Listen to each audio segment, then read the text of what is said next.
Government of India લખેલા case વાનમાં લઈ જવાતો prohibition મુદ્દામાલ ઝડપી પાડ્યો। નવસારી એલસીબી દ્વારા વિદેશી દારૂ સાથે 2 આરોપીઓની ધરપકડ, ₹15 લાખથી વધુનો મુદ્દામાલ ઝડપાયો। મહત્વનું છે કે નવસારી પોલીસે બીજી વાર આ પ્રકારનો કેસ શોધી કાઢવામાં આવ્યો। ખેપિયાઓ અનેક રીતે દારૂ હેરફેરના કિમિયાઓ અપનાવતા રહે છે, ત્યારે નવસારી એલસીબી દ્વારા ખાનગી બાતમીના આધારે હાથ ધરેલી કાર્યવાહી દરમિયાન દમણથી વિદેશી દારૂની હેરાફેરથી કરતી ગાડી ઝડપી હતી।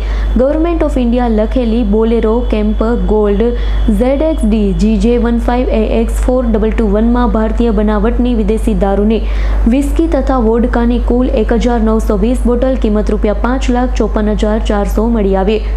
સાથે જ કબજે લેસેલી ગાડી તથા મોબાઈલ ફોન સહિત કુલ 15,64,400નો મુદ્દામાલ જપ્ત કરી 2 આરોપીને પકડી પાડવામાં આવ્યા હતા। આરોપી તરીકે વિરલકુમાર રમેશભાઈ પટેલ, ઉંમર વર્ષ 24, મોટા વાકડ દમણ અને પાર્થ જયદીપભાઈ ચૌધરી, ઉંમર વર્ષ 21, વ્યારા તાપીની ધરપકડ કરી તેમના વિરુદ્ધ ગણદેવી પોલીસ સ્ટેશન ખાતે પ્રોહિબિશનનો ગુન્હો નોંધાયો છે।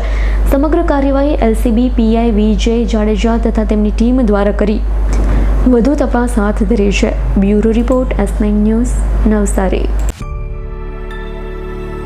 અમારી તમામ માહિતીથી અપડેટ રહેવા માટે જોડાયેલા રહો S9 ન્યૂઝ સાથે।